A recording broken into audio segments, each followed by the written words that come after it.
Good evening. Welcome to The Big Story. I'm Regina Lay. I'm Pauline Verzosa. And I'm Shawn Yao. Tonight's big stories, and we're off. Polling officially opens in the United States in an election period that's been one of the most divisive in recent years. We'll bring you some live updates from the nation's capital, Washington, D.C. And it's Democrat and incumbent Vice President Kamala Harris versus former President Donald Trump in the battle for America. In a tiny town in New Hampshire, the vote is split evenly between red and blue. And back here in domestic politics, the House Committee on Good Government flags more than 150 acknowledgement receipts that the Office of the Vice President submitted to the Commission on Audit, suggesting these were bogus or forged.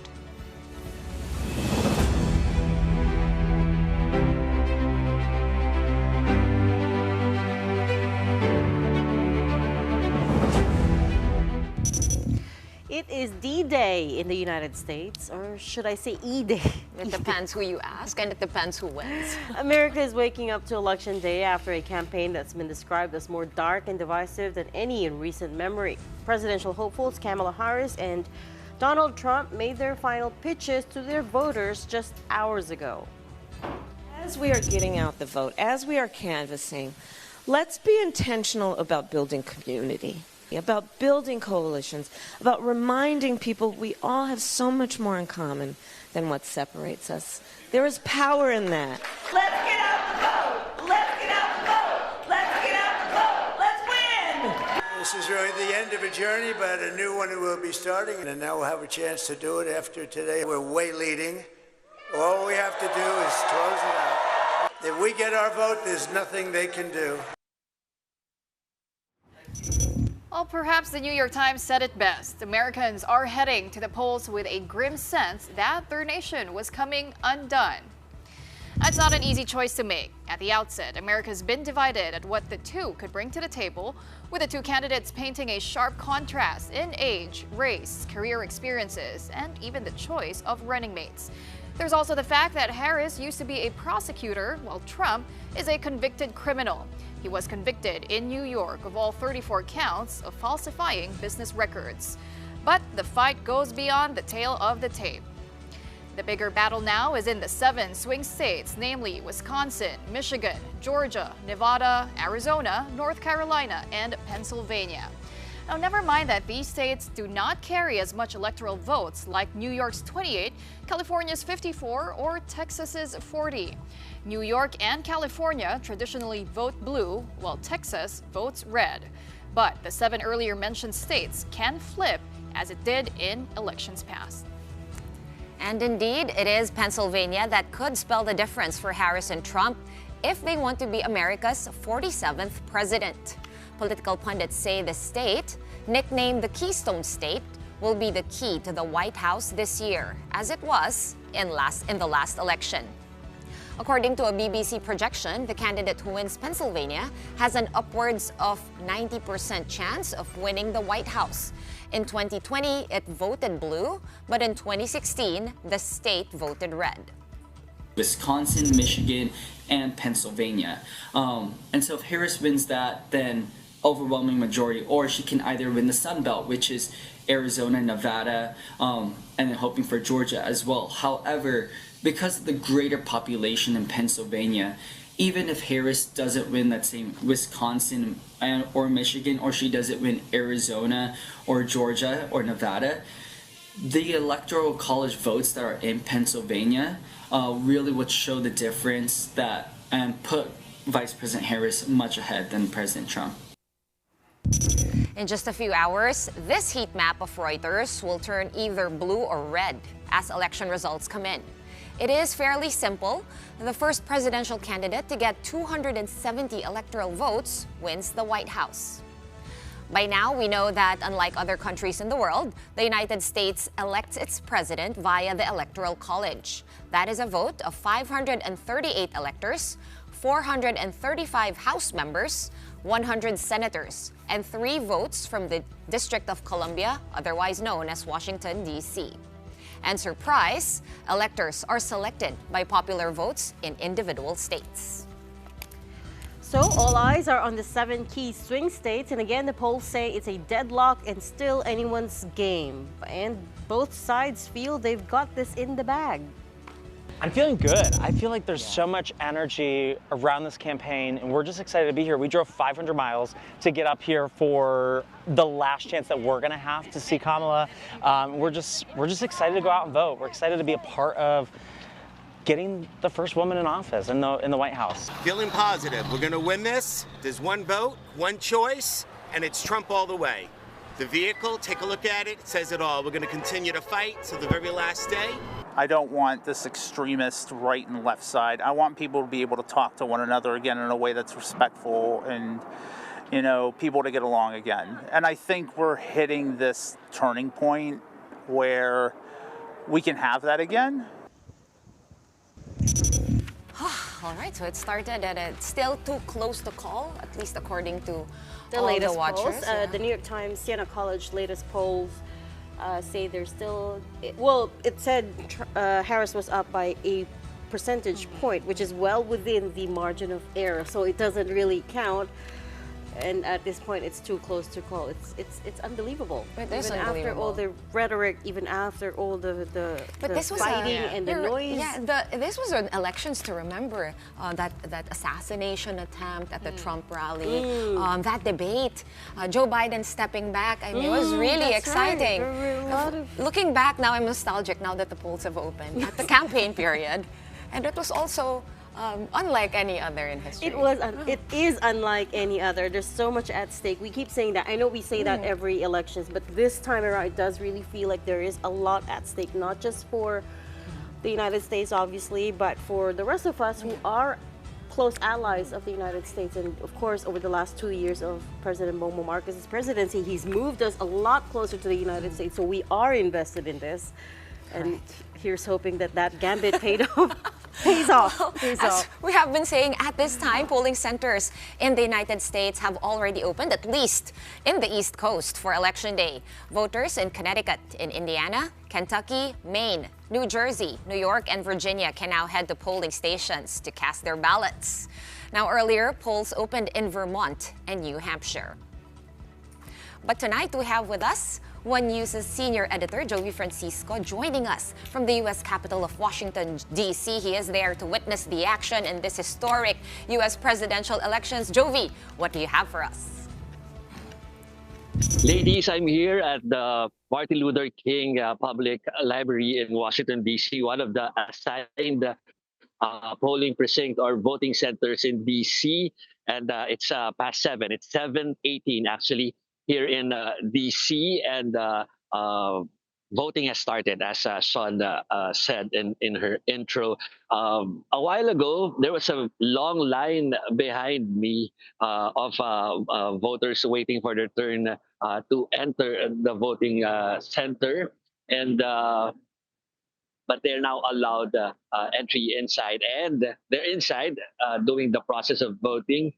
And I would like to walk through and just go to the window where the voters can be seen doing that process. Shawn, Gretchen, Pauline.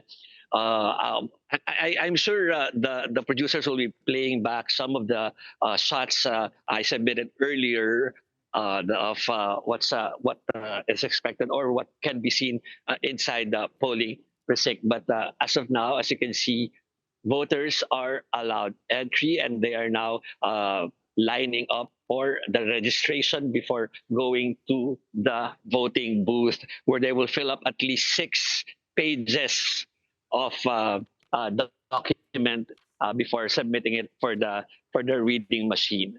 Shawn. Yes, Jovi, we were wondering if you were able to speak to the Filipino-American community there in D.C. And based on your conversations with them, how are they leaning, or where are they leaning? What color?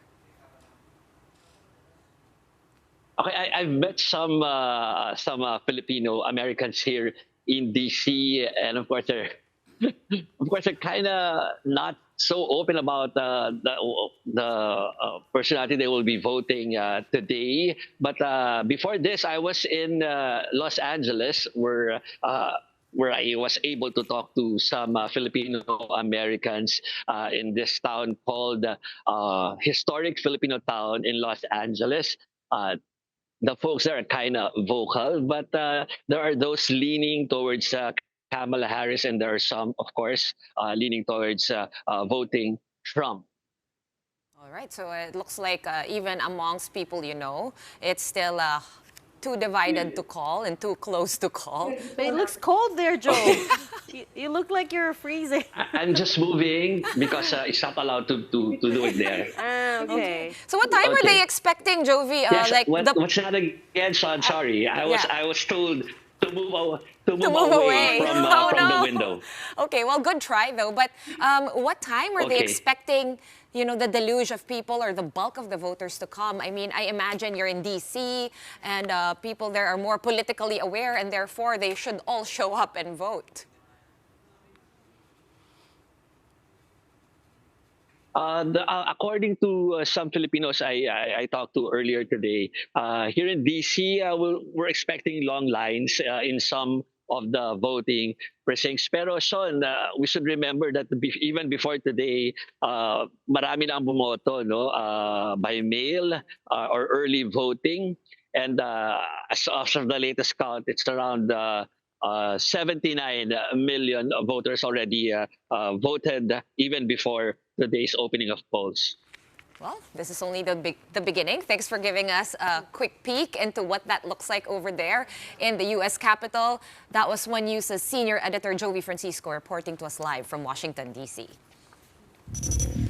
And now taking a break from U.S. politics, officials from the Office of the Vice President failed to show up again to the House hearing today, despite being subpoenaed. But the committee uncovered another issue, hundreds of acknowledgement receipts for confidential expenses that lawmakers say were bogus. Marian Enriquez has the details. Still no Vice President Sara Duterte, nor the 7 subpoenaed officials from her office in the continuation of the House Committee on Good Government's hearing on the OVP's use of confidential funds. Lawmakers had enough. We will just reissue another subpoena with the stern warning that the next time that they fail to attend, we will be constrained to issue a much heavier penalty. Huwag nyo naman kaming hamunin ang committee ito na mag-issue na kami ng contempt order sa inyo. The committee also revealed they've gotten information that VP Sara's Chief of Staff, Zuleika Lopez, left the country yesterday night aboard a flight headed for Los Angeles. This was on the same day the House asked the Department of Justice to urgently issue a lookout bulletin order against the 7 officials. But the DOJ has not responded as of press time. The 6 other subpoenaed officials remain in the Philippines. Despite the absence of resource persons from the Vice President's office, the congressman pressed on and discovered several red flags in the acknowledgement receipts the OVP had submitted to the Commission on Audit to justify its confidential expenses. Based on his office's study of the receipts, One Rider Party List Representative Rog Gutierrez said they discovered 158 of these receipts, amounting to over 23 million pesos, were incorrectly dated. One receipt even showed an issuance date of November 2022, even if the funds for it had only been released in December. The OVP says these were simple typographical errors. They said they have inadvertently contained clerical or typographical errors indicating 2023 instead of 2022. But lawmakers didn't buy it. I don't think, Mr. Chair, this was a mistake that was committed in December 2022. This was a mistake that was committed after the fact, after the AOM and after the notice of suspension, when they were rushing to comply with yung mga butas po na lahat ng COA. So it could also be na these are ARs belatedly prepared. Lawmakers also noted some receipts bearing different signatures made to appear that there had been different receipts, and some had no signatures at all. We're talking about a single payment for 400,000 pesos as a reward payment, which could be anyone because hindi nga po signed. Kung sa mga signatures nga po, nagkakaduda tayo kung totoo yung signature. Paano pa kaya pag walang signature at all? How do we know that this person exists? One lawmaker said it appears that only one person signed them all, VP Sara's Assistant Chief of Staff, Lemuel Ortonio. Ay dalawang bagay lang ang nangyari. Di ba? Kasi either ibinulsa nung ni VP o ni STO o ginamit sa ibang bagay. There are only two things na pinuntahan yung pondo. The other thing that came up during the hearing was that the Vice President's spokesperson, Attorney Michael Poa, had resigned. His contract was supposed to have run until December, but Poa said he could no longer fulfill his obligations. For News 5, I'm Marian Enriquez. We are One News. We're pausing for a really quick break, but right after that, we will be speaking to former COMELEC Commissioner Attorney Goyo Larrazabal, who is in Washington, D.C. right now as an observer of the U.S. election. Stay with us.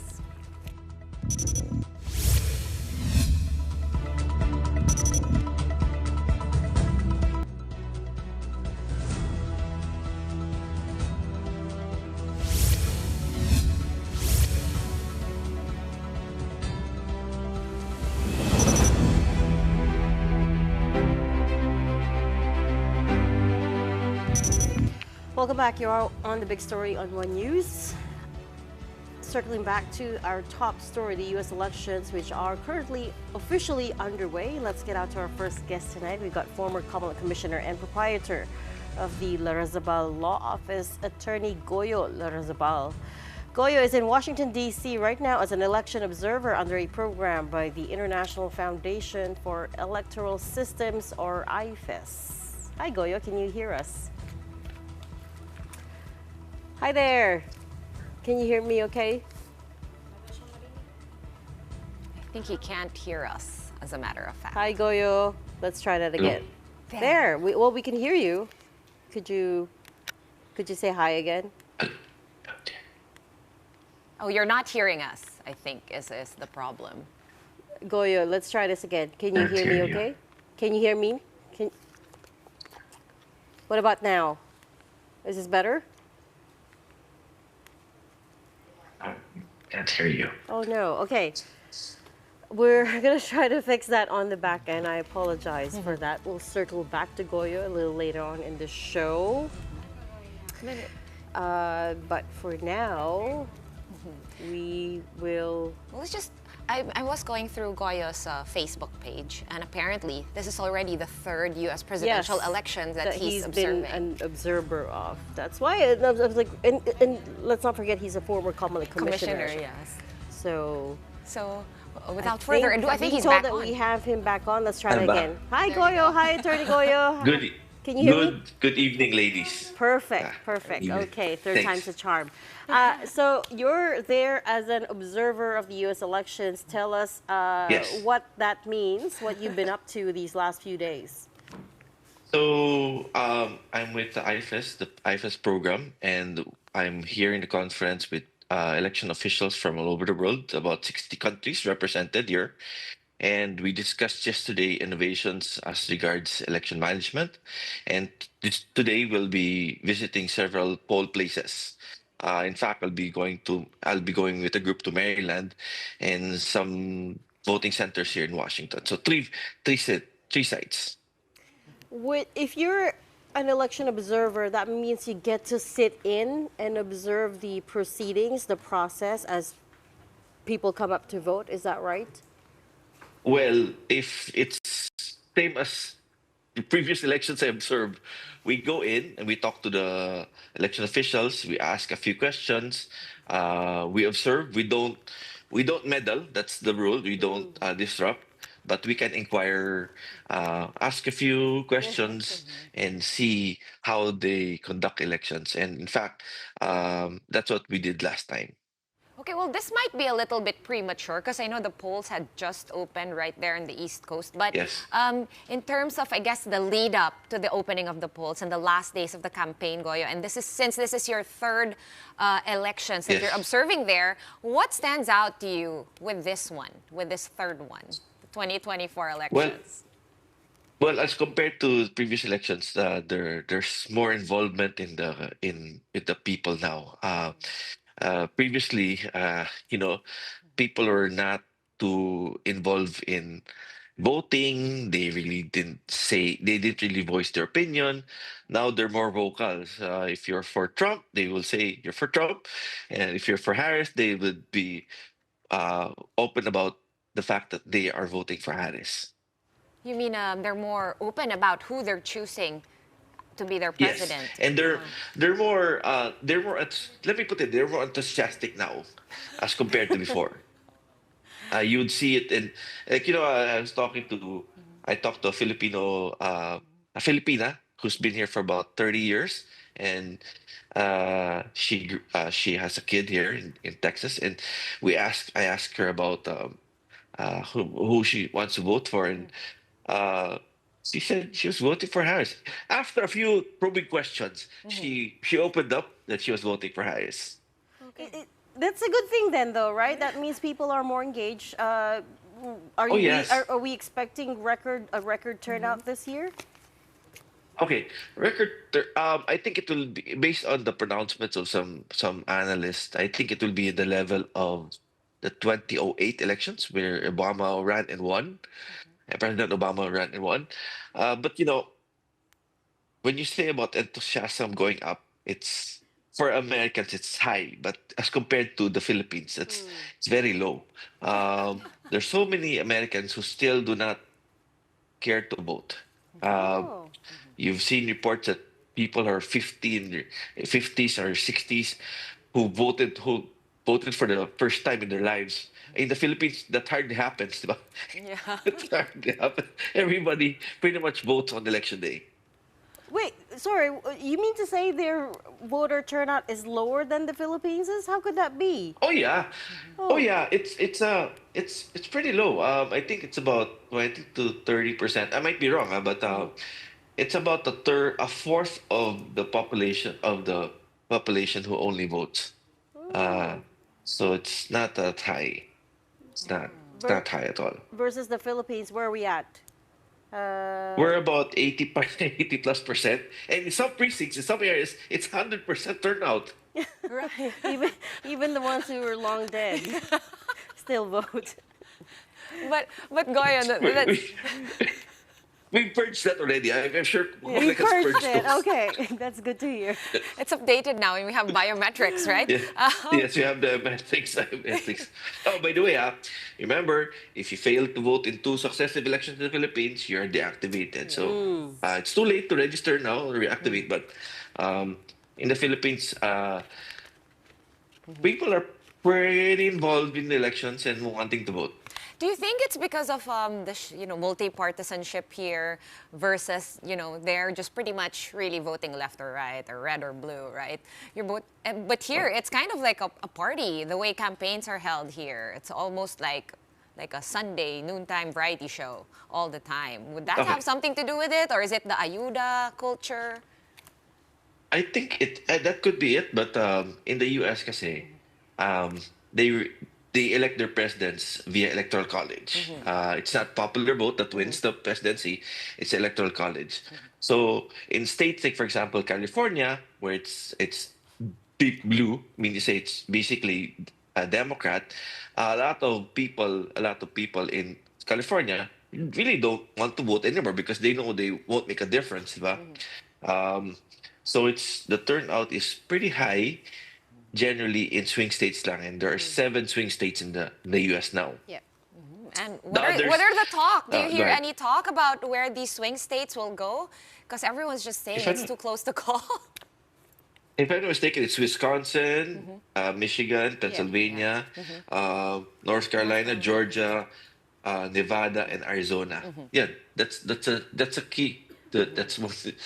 So that's interesting. Those are the states that you pretty much have to. Those are the states that are for grabs. However, I have to add, no, there was a poll that was released about 3 days or 2 days ago by Jay Ann Seltzer in Iowa, in which in 2020 Trump won Iowa by 9 points, but the poll suggested that Harris was leading by 3 points, and if that becomes reality, Iowa's a deep red state, and if she wins that state, that changes everything. Attorney Goy, I mean, because the race is so tightly contested, I mean, both Kamala and Donald have been neck and neck in surveys. I mean, could this mean a longer wait for Americans before they find out who the winner is for this elections? Yes. Unlike in the Philippines, where you basically know the vote count before the following day, no, or just a few hours. Here, kasi it's per state, per county. There's no one centralized voting system used. So each state can choose its own voting system. Each county can choose its own voting system. Um, However, you have to comply with the HAVA, Help America Vote Act now. But for example, in one county, you can have voting hours start at 8. The other county can start at 7. One county will do early voting, like in DC, no, and Virginia, where I have a friend who voted last October 23 yata. So in some states, it's election day itself lang voting. Other states, man, like for example, I think Washington and Oregon, they do 100% mail-in vote. So walang election day voting, it's just all mail-in. So iba-ibang sistema, Right. iba-ibang manner of voting.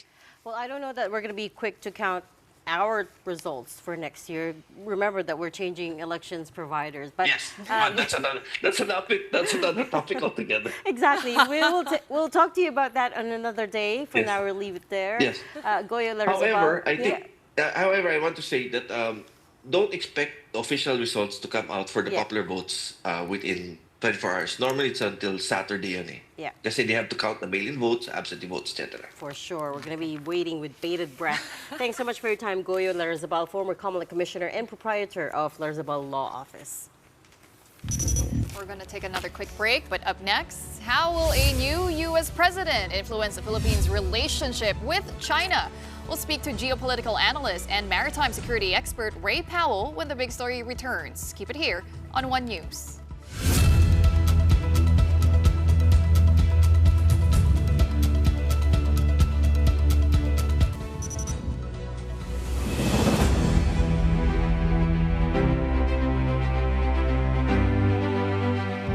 Welcome back. You're still watching the big story here on One News. So the other big question is, when will we know who won in the U.S. elections? Well, the answer is, it depends. The two candidates, Democrat Kamala Harris and Republican Donald Trump, have been running neck and neck in the polls for weeks now. And narrow margins could mean recounts or even potentially legal challenges. Now, in the key swing state of Pennsylvania, for instance, a statewide recount would be required if the margins fell below a threshold. Other things that could slow down results: extended poll hours and state laws prohibiting poll workers from counting early votes. Let's now take a look back at how it played out in recent years. The 2020 election took place on Tuesday, November 3rd, but U.S. networks did not declare Joe Biden the winner until November 7. That year, counting was held up by the high number of mail-in ballots due to the COVID-19 pandemic. In 2016, Donald Trump was declared winner in the wee hours of the day after election. And in 2012, when Barack Obama won a second term, his victory was projected on election day itself. So it is typically fast, but again, this year's contest could mean a longer wait.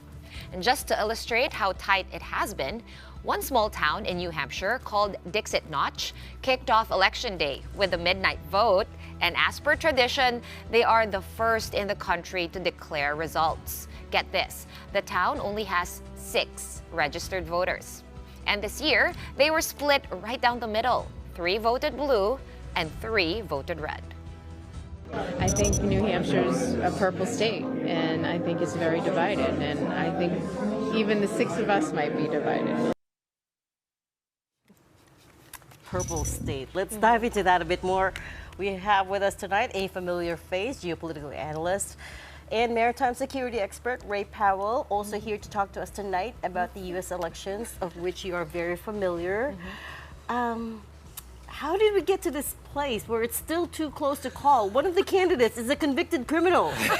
You know, actually, if you think about it, I mean, this election has so many individual sort of aspects to it that are unprecedented all by themselves, from what you mentioned to the fact that, you know, the Republican candidate lost and was not rejected by his party for the next election because he never conceded defeat and was then renominated. That's unusual. We had the other candidate, the President of the United States, essentially melted down in a debate and had to be replaced. Right. The current Democratic nominee basically never won a primary vote because she was not involved in any of the primaries, right? Because that was President Biden. And of course, the Republican nominee was almost assassinated on national television. I mean, think of all of this is really an extraordinary year. Yeah. Let's home in on foreign policy, because that's what affects countries out here in Asia Pacific. I was going to say the Philippines, but also the rest of ASEAN. To be honest, we haven't heard that much from either candidate on the campaign trail. The expectation is Harris will keep to the center-right policies of Biden, but again, it could change. And Trump is, of course, seen as quite transactional. I asked this to Don Gill yesterday. If I were Xi Jinping, the Chinese president, who would I want to win the U.S. election? Well, so, your mileage may vary, right? So, I mean, I think that Trump is seen as, of course, very erratic, right? So now I was in government during the first Trump term. I was actually serving in the U.S. Embassy in Australia at the time. And he would say things that would sort of befuddle our hosts, right? They would ask me, they say, what did he mean when he said this? And I would say, sounds like Duterte. Yeah, well, I said it may mean nothing. Wait 48 hours. It might be a ship that passed in the night. And so we're used to the idea that the things that a president says have this extraordinary weight to them, and that's just not always the case with Donald Trump. I do think, one of the things that Xi Jinping would have to be concerned about is the threat of tariffs, because those have been explicit and they have been repeated, and, the threats about tariffs specifically on China have been much higher than what he's sort of said regarding other countries. So, I mean, I think that particular thing would have to concern Xi Jinping very much. Now, if you ask, sort of more generally, the Republicans, of course, are much more modest in what they're interested in doing in Europe with regards to Ukraine. So Vladimir Putin may sort of prefer that approach to what the Democrats offer. But both parties have been pretty hawkish on China across the board. And I'm not sure that there's a preference of one over the other if you're Xi Jinping with regard to sort of how aggressive they're prepared to be with China. The other analysts keep saying that there is bipartisan support for continued engagement in the Indo-Pacific. Yes. But there is, for me, the lingering question of who would stand up to Xi Jinping. Right? Yeah, and I mean, this is one of those things you don't know until you know, right? So I would say, again, what we most expect out of a Harris administration would be continuity. But eventually her own personality is going to come to the fore, and it's a little bit of a cipher at this point, right? We're all kind of guessing, and unfortunately our very truncated process with very limited, only a single presidential debate, really didn't touch on the Indo-Pacific at all. And, I mean, I think that that's unfortunate, because it would be good to see her kind of unfold her views on Indo-Pacific affairs for the American people. And that there was no time for that to happen. Now, we have lived through a Trump presidency before, so it's not like we haven't been here. And so the question is, how would a second Trump presidency, 4 years removed from the first, be different from the first? And that's what a lot of people are asking too. A lot of pundits are saying that they don't expect Trump 2.0 to be the same as Trump 2.0, the first version of 1.0. So famously, in the first Trump administration, he appointed, quote, the generals, right? He had General Mattis and General McMaster and General Kelly, and he had all these generals. And I think he had a certain expectation about how they would sort of approach the job. And I don't know that he was satisfied with what he got. I think he expected that they would perhaps be more we'll salute sharply and do what you say. And apparently they pushed back a lot more than he expected. In fact, for the podcast that I host, we interviewed General McMaster not very long ago. And, it's clear that Donald Trump was expecting less sort of resistance from what he wanted from his national security advisor. And so, you might expect that there would be kind of a desire for him to get people who are more sort of in line with his way of thinking this time. But at the same time, for all of those cabinet officials, the Secretary of State, the Secretary of Defense, those kinds of people, those people have to be Senate confirmed. And so, it won't be the circumstance where Donald Trump can just have anyone he wants.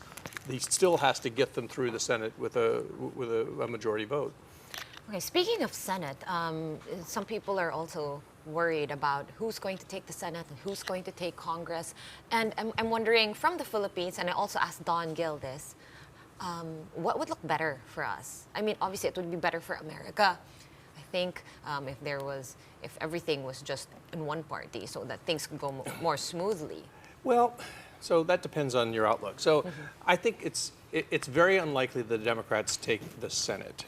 It's just, it's not their year for the Senate. So, the way these things tend to run in cycles, the senators who are up for now were up 6 years ago, which was a Democratic year. So there tend to be, in those close states, there tend to be more Democrats up for re-election than the Republicans. They're in good position for the House, though, to take the House. It's kind of a coin flip for the House, kind of like the presidency.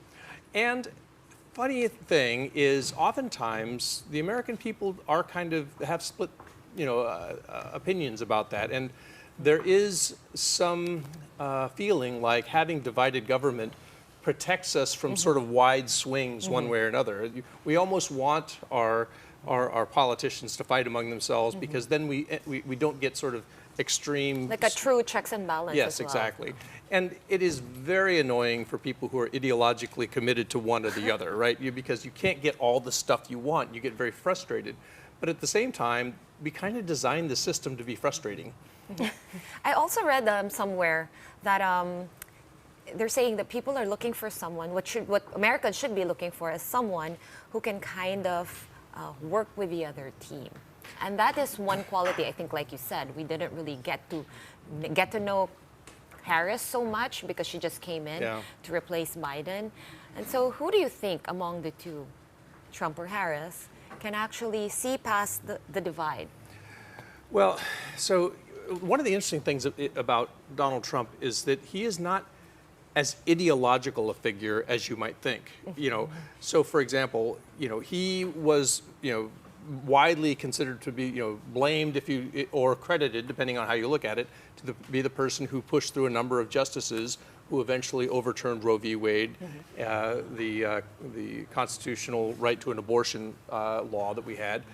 But now he seems to be sort of on the other side of that, thinking that didn't work out so well for my political party. So maybe so we don't know what he's going to do.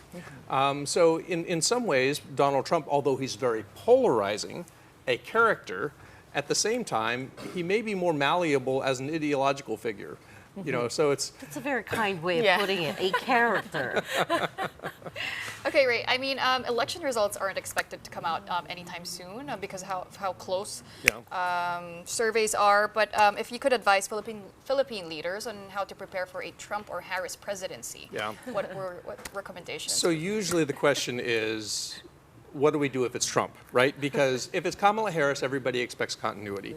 And we haven't got any indication that it's going to be different. Now, it will be different in some way. She will bring in her own people. We're not really sure who those are yet because we haven't had time to work that out.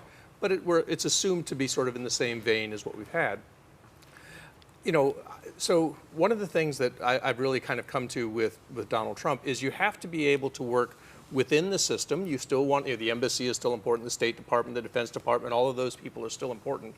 But personal contact with the president and his close advisors is especially important when it's Donald Trump, because he is more likely to reject the advice of his departments, of his officials, of his, seasoned, and kind of go his own way.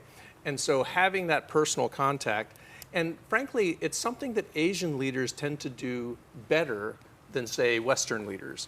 Western leaders tend to be very much enamored with the way that things are supposed to happen, and you work amongst these officials and sort of things work up to a point, and people have certain ways that they go about things, whereas I think that Asian leaders oftentimes are more practical, and they're like, okay, if I want to get what I need to get out of that guy, this is how I need to approach it. Right.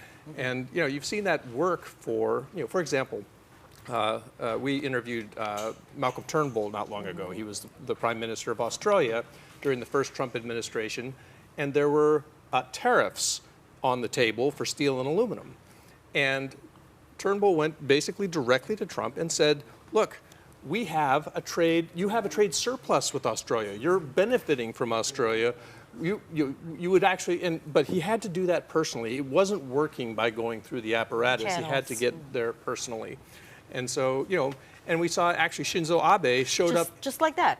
They ditched the tariffs. Oh yeah, they did not have to, right, they did. Now, unfortunately, the Philippines has a trade surplus. Deficit. Exactly, yes. So it's the opposite for the Philippines. But so you're saying Trump 2.0 bodes well for Bongbong Marcos? How would that relationship play out? I think that personally they would get along well. Yeah. I do. I think they used to own the Trump Tower. They have, New York. So I'm sure. Have a lot of commonalities. And honestly, he's pretty savvy, I think. Yeah. And I think he would get it. And he would also get over it, right? So one of the things you get with Donald Trump is he just says things, and some things are shock the senses for some people. But I think that he would sort of look past that and say, okay, again, what is it that we're trying to get done here? Whereas he wouldn't sort of wring his hands about what the language was that just went by or something. On the economy, I mean, Americans are not exactly happy, although the U.S. is doing okay on paper. Do you think this is what drives people to vote? Because apparently this election, apart from it being unprecedented during the campaign, it's also expecting quite a bigger turnout. Well, we're actually not expecting bigger turnout than last time. So 2020 was record turnout. We're actually not expecting something as high as 2020 this time. We could always be surprised.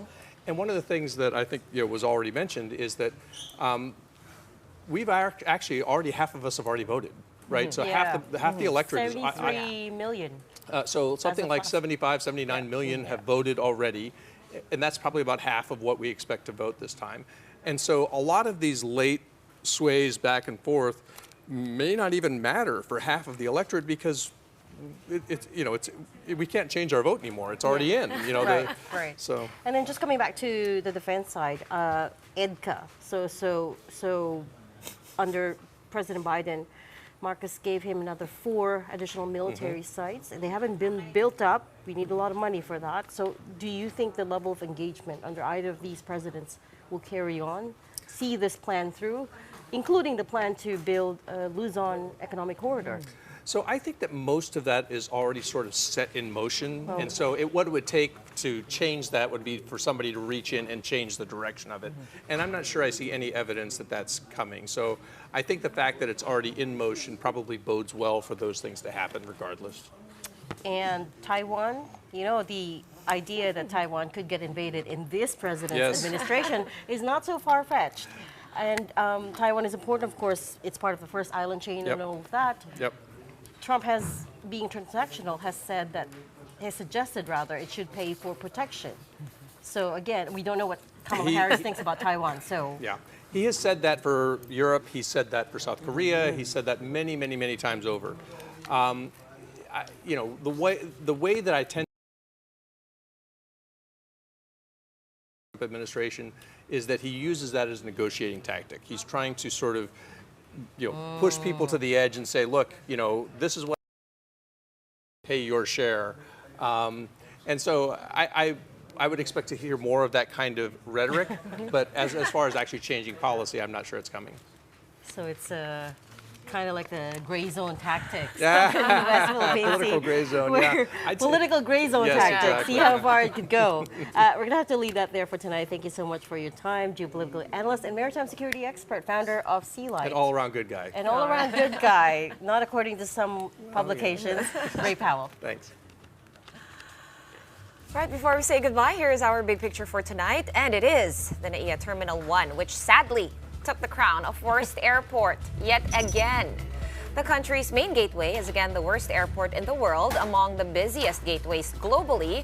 This is according to a study by an Australian firm. NAIA scored just 0.24 on a scale of 0 to 10, with 10 being the highest, making it dead last in the study conducted by Price Monitor Compare the Market. Compare the Market also evaluated the flight report total of each airport and their current ratings with industry benchmark Skytrax. Now globally, Hong Kong International Airport stood on top of the rankings with a score of 9.44, besting Changi Airport, known as one of the finest in the world. Last September, the new NAIA Infrastructure Corporation, led by San Miguel Corporation, took over the responsibility of managing the NAIA, where it promised to deliver improvements in the next 6 months. We should say it's, well, they said it last month, so now it's 5 months, and people are counting, or at least I'm also counting. The clock is ticking. No, I'm kidding. I'm just like, we can't wait. We were talking one time about all the improvements that we want to see, right? Like, we have a top 10 straight away. I know it's a tall order, but... And that's just Terminal 1. They didn't even include Terminal 2, That's 3, right. and 4. Oh, that's right. Right? Worst airport once again. That's terrible. I'm scared to see like the average grade if they lumped all the terminals together. But we'll just have to speculate. It was not in the study. And that's it. All the time we have for tonight from The Big Story. We are One News, all sides, all the time. Thanks for tuning in. Have a good night.